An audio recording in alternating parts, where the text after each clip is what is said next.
Greetings, people. We are back again on another episode of the Enlightenment series. Some people keep saying, pull the trigger, don't stop, pull the trigger.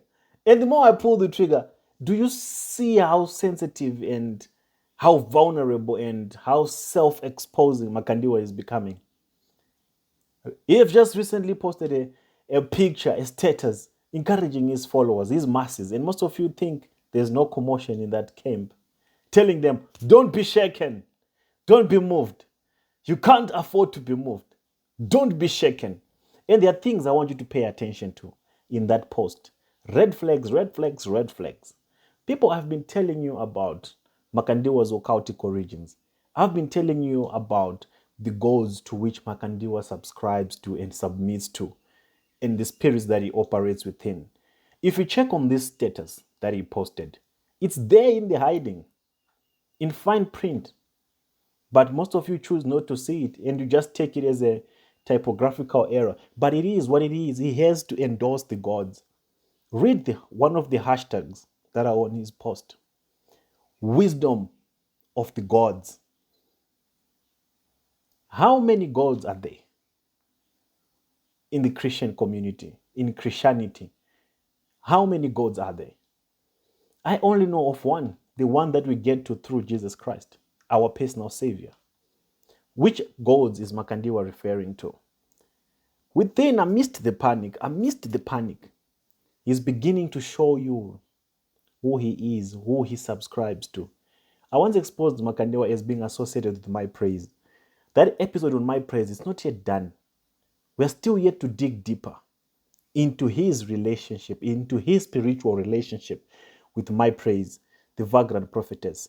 She's probably one of the spiritual, thrones that he is mentioning in this status as one of the gods. Because My Praise was a god. She was a goddess. That's why he took her.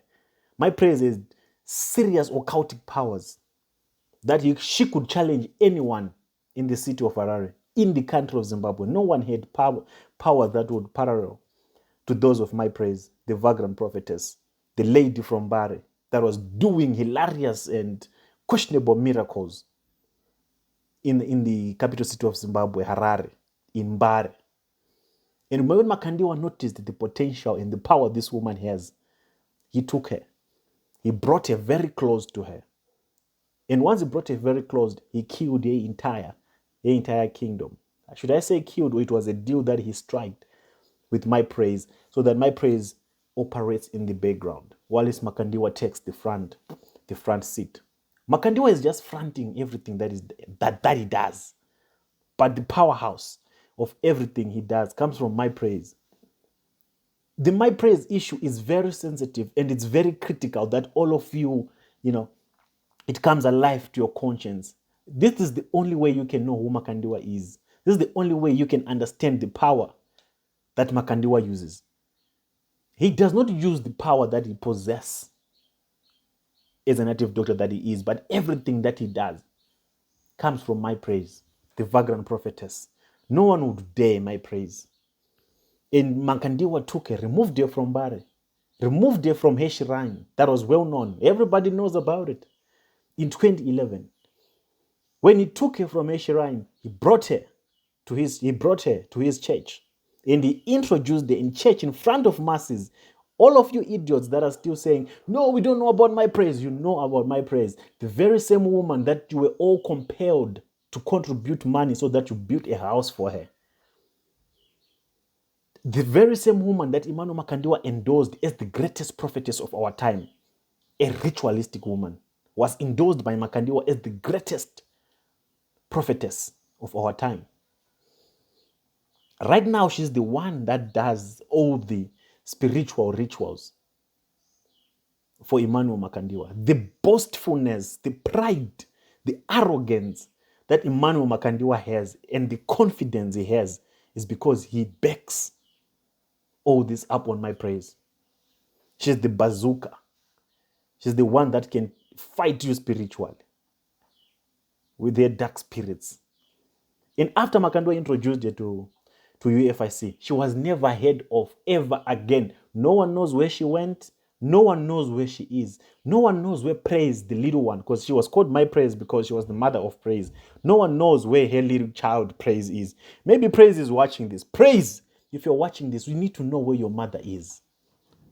You're probably staying in a mansion that Emmanuel Makandiwa built for you so that you people can remain silent whilst you do all the rituals in the background for Emmanuel Makandiwa. Emmanuel Makandiwa is the mouthpiece.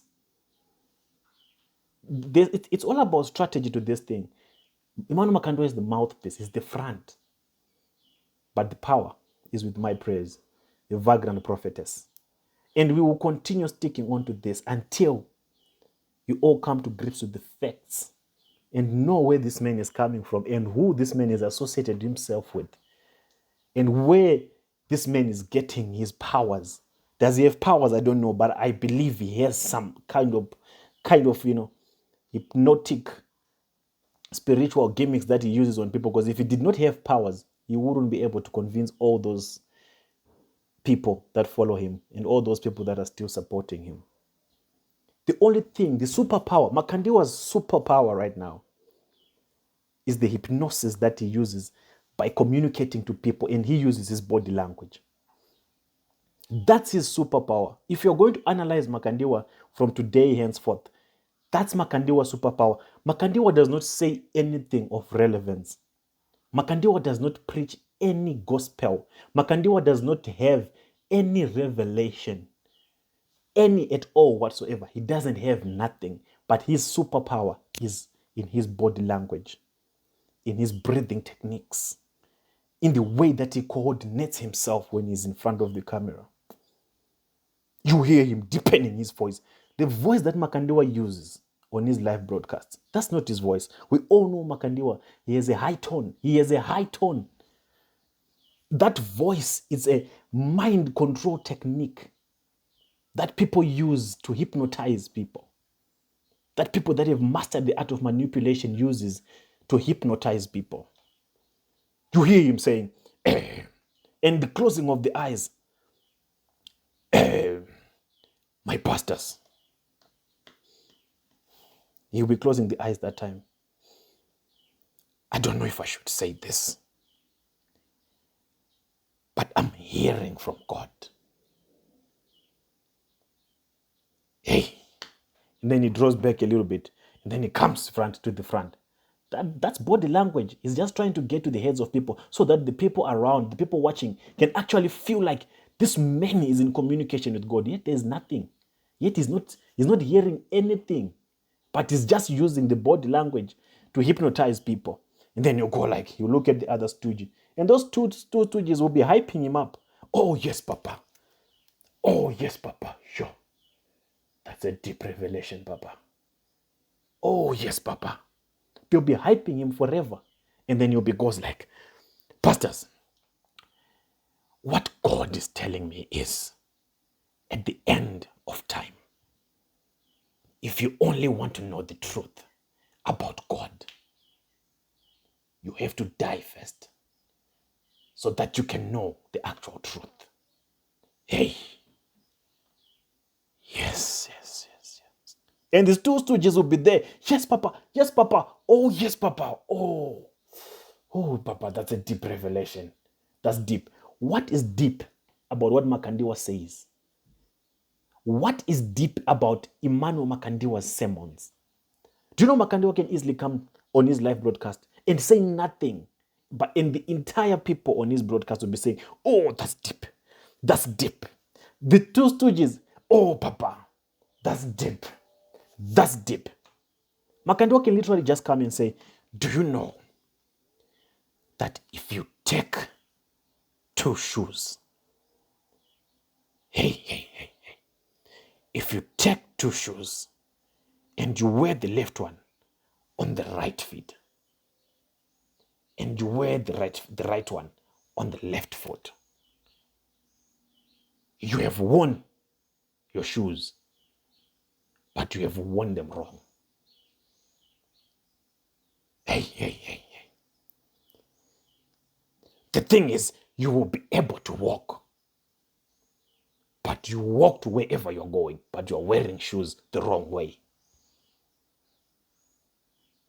Are you hearing me? Do you get the revelation? Oh, yes, Papa. What did Makandiwa say? He has not said anything. He has not said anything. But he has just coordinated his body language and the closing of the eyes and the nodding of the head slowly like this, and moving forward and moving backward and putting his entire face on the camera and saying, pastors, they will fight you. But when God, what is the revelation?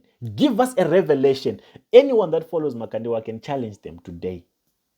Ever since they started following Emmanuel Makandiwa, they do not know the truth about the gospel. Nada. Zilch. They cannot argue with scriptures. Have a discussion or have an argument or a debate with a Makandiwa follower. Their only argument will be insults. Their only argument is our father can preach, our father can teach, but what does he teach? Nothing is tangible. Nothing is tangible. Makandiwa is a conman, and Makandiwa is a storyteller. Makandiwa knows how to drive attention to himself. He has mastered that. Makandiwa knows how to control. He has understood how the human mind works.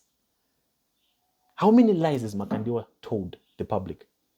How many stories has Makandiwa stage managed, incidences that he has stage managed, except the one for Blessing Mashangwa? Let's even look at the one that he was making a lot of noise about his wife being assassinated.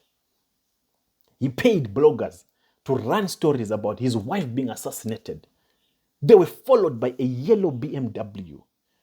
A yellow BMW to come and assassinate Ruth Makandiwa. And they do not have an idea where that car went. Doesn't Ruth Makandiwa travel with security? The only thing that they could spot was a yellow BMW that was following Ruth Makandiwa. And the way they even phrased the entire script of this story that they were cooking is Ruth, an assassination attempt on Ruth Makandiwa. Makandiwa cannot be assassinated. She's not the first lady. She's not a politician of repute. She does not have that profile of being labeled as an individual that can be assassinated.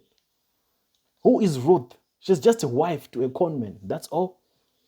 And to say assassinated, do you know? You play around with words, but do you know what those words really mean? You don't at all. And we want to know, what was the follow-up? What happened? Did you know who was trying to assassinate Ruth? That was just a story to grab attention from the public so that it can get sympathy. But what was the main reason behind the whole story? What were the scores that were intended to be settled by the story? The only thing we saw was Makandiwa on the crime scene with his tracksuit pointing left, right, and center, like he's trying to understand. So is this how it happened? Is this how it happened? That's the only part we know. After that, we never heard anything. They took those pictures, they spread them out. It's a narrative so that people can say there is someone that is after Makandiwa's life. So that the gullibles will start being sympathetic towards Emmanuel Makandiwa. And once you become sympathetic towards Emmanuel Makandiwa, you start hating anyone that is probably a suspect. Anyone that is probably anticipated to be the one behind that attempted whatever. But was it real? That's the question. I'm going to do a proper video and explaining to you how these people cook stories behind the scenes so that they can fool people. After that, he comes. After that story, he comes again. My studio equipment has been stolen. 499 hard drives were stolen from our studio. 499 hard drives were stolen. And these hard drives were said to be containing sensitive information. How sensitive? UFIC is a non-governmental organization. So how sensitive was the information? Was the story true? Or it was cooked as well so that you can get sympathy from the public? But Makandiwa does not just do things for sympathy. What was the end goal? This arrow was aimed at who? Who did you intend to blame for this story that you cooked? Was there a police report? What was the follow-up? What happened? Why didn't we see pictures of the studio vandalized? There were no pictures. It was just a story of sensitive hard drives stolen and whatnot. And the other people were saying, the only reason, okay, let me not go deep into this story because it's a story for another day that needs its own entire video. The point that I'm just trying to hit home is Makandiwa has mastered manipulation. Everyone that has fallen victim to Makandiwa's gimmicks and manipulation tactics, they will never notice, they'll never feel it, they'll never see it. They are in it. They say you cannot see a picture if you're in the frame. So all Makandiwa gullibles, they don't notice. They respond to everything. Oh, Papa. Oh, Dad. Oh, who could it be? Is it not that one? One of your enemies. But wake up, people. Let's examine this man called Emmanuel, this man called Shingirai. Let's put together all the pieces. Right now, after this Enlightenment series, if you are going at your own accord, going to start evaluating all Makandiwa's sermons, all Makandiwa's teachings, or all the stories are available concerning Emmanuel Makandiwa, you realize that there are a lot of holes that have been ignored, a lot of patches. If we look at what he preaches on the basis of the true gospel of Christ, you realize that this man has just been talking, but has been saying nothing. He has been talking, but he has been saying nothing. This is the first time Makandiwa has been challenged to this extent. This is the first time Makandiwa's reputation has been put to question. This is the first time Makandiwa needs to be examined thoroughly. And once we are done, let's move on and start focusing on Christ and not let ourselves be fooled ever again. It's your boy, Prof X. I'm out.